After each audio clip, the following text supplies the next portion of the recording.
Dans les hauts plateaux du centre du Vietnam vit la minorité ethnique Djalai, de la communauté des montagnards. Il y a 25 ans, une jeune Vietnamienne est venue auprès d'eux pour les aider à conserver leur culture et leur donner un accès à l'éducation. Nous avons partagé leur quotidien pendant 5 jours. Aujourd'hui, nous sommes là pour raconter leur histoire. Il est 6 heures du matin et les petites Djalai sont déjà sur le chemin de l'école. Ils nous accueillent dans des classes un peu particulières, les Loving Classes. Ce sont des classes parallèles mises en place il y a 25 ans et soutenues par enfants du Mekong. Ici, ils apprennent le vietnamien et sont remis à niveau sur le programme. La minorité ethnique Djalai a sa propre langue, sa propre culture et ses propres croyances.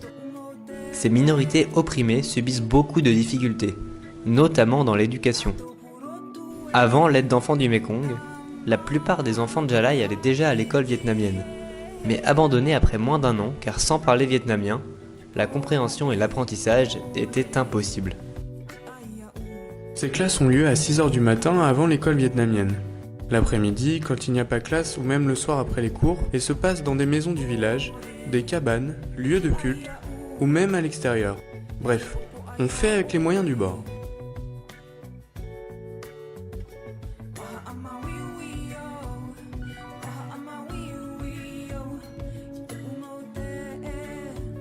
À la fin du cours, les enfants rangent eux-mêmes les tables et les chaises installées pour l'occasion.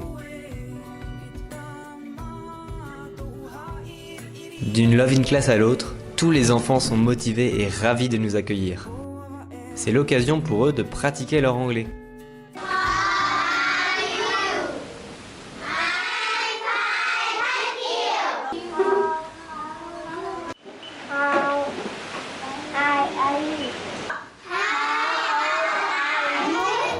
On continue par un cours de mathématiques et nous sommes impressionnés. Ils sont particulièrement bons dans cette matière. En effet, dans ce langage universel, pas de barrière de langue, mais simplement de la logique, de la compréhension et de la rigueur. Et regardez comment ils récitent leur table de multiplication.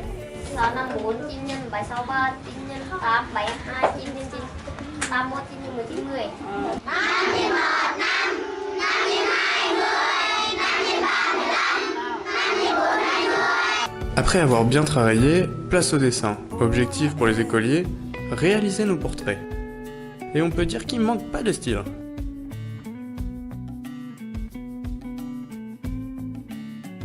L'épanouissement personnel, le bien-être des enfants et la conservation de la culture Djalai sont des priorités dans les Loving Classes.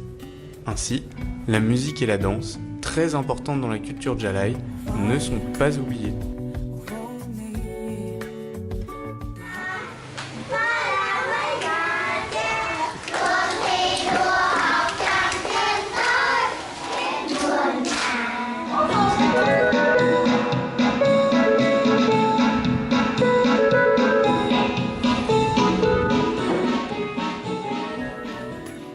Les professeurs font souvent des cadeaux pour les enfants.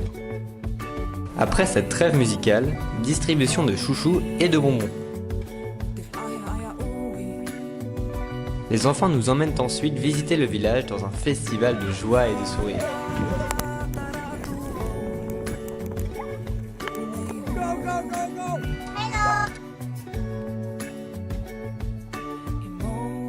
C'est l'occasion de découvrir une maison traditionnelle Djalai. Voici la salle à manger, le robinet, la cuisine et sous la maison, le cochon de la famille.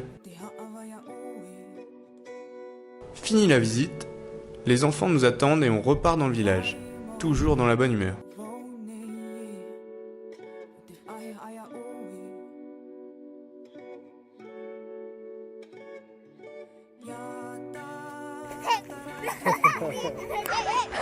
Oh!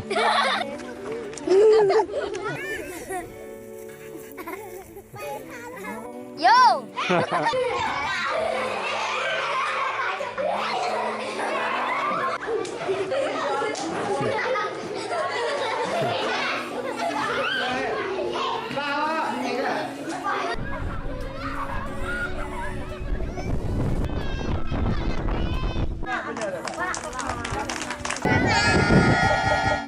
Après avoir bien rigolé, on dit à bientôt aux enfants et on part rejoindre d'anciens filleuls autour d'un dîner. La majorité a été supportée par enfants du Mekong. Et tous ont été élèves dans les Loving Class. Nous les avons interviewés. Hello everyone, now I would like to introduce myself. My name is Silver Lam. I'm a teacher.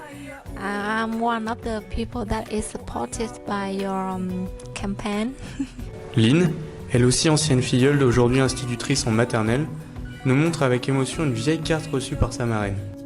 Nous rencontrons ensuite Paswat, parrainé par enfant du Mekong qui poursuit des études d'ingénieur en génie civil. Après son diplôme, une seule volonté. Il veut revenir chez les Djalai pour construire des maisons et leur apprendre. De nombreux enfants parrainés reviennent en effet dans leur village pour aider les habitants ou même enseigner. C'est le cas de Ruth, 34 ans, qui a étudié la littérature et est revenu dans son village pour être professeur dans les Loving Class. Tout comme Blao, Shuyen ou Lava. À la fin du dîner, un constat. Tous ont poursuivi de grandes études, mais ne sont pas intéressés par l'argent mais plutôt par une volonté commune. Revenir dans leur village et aider leur peuple. Cette volonté est partagée par de nombreux habitants, comme par exemple Amatui, chef de village Djalai. Il s'occupe des orphelins et des enfants malades, à tel point que de nombreuses personnes pensent qu'il est leur père. Il a très peu d'argent, mais partage, achète du riz pour les enfants, aide à construire les maisons et prête la sienne pour les Loving Class. Mais surtout, au cours de ces 5 jours passés chez les Djalai, nous avons découvert et partagé leur culture, et sommes tombés sous son charme. Ils nous ont invités à une fête dès le premier jour, et à notre arrivée, pas le choix. La découverte de la culture commence avec l'alcool traditionnel. Le principe est simple, mais difficile. Boire une dose dans la jarre traditionnelle jusqu'à ce que le bambou soit totalement découvert. Pour notre dernier jour, un des villages a tenu à organiser une fête pour nous remercier de notre venue et nous en sommes très touchés.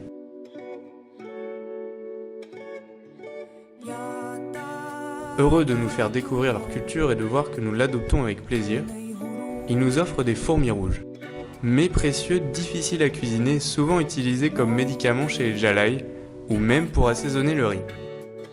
Un petit goût acidulé qu'on adore et ils nous en offrent même pour la route.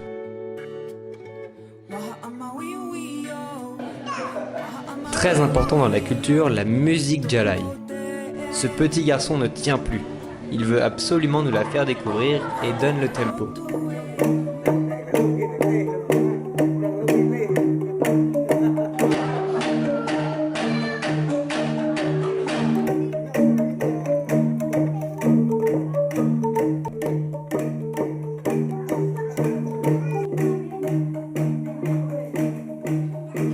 Ça y est, Monsieur est content et joue les maîtres d'orchestre. Mais malheureusement pour lui, le clou du spectacle arrive et alors la magie commence.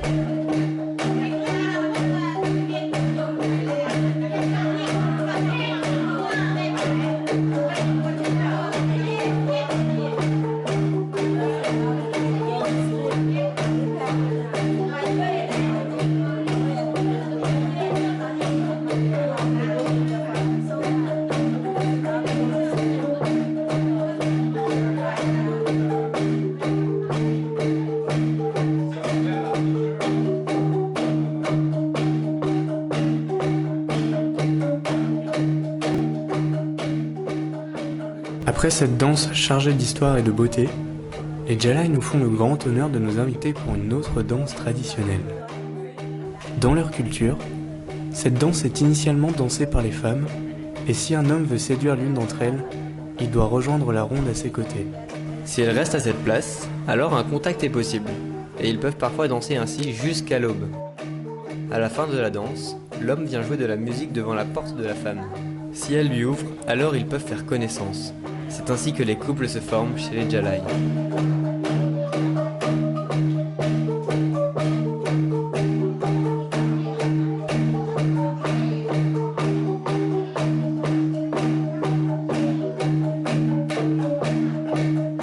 Ces 5 jours passés chez les Djalai nous ont ouvert les yeux et nous sommes tombés sous le charme de leur tradition et de leurs valeurs.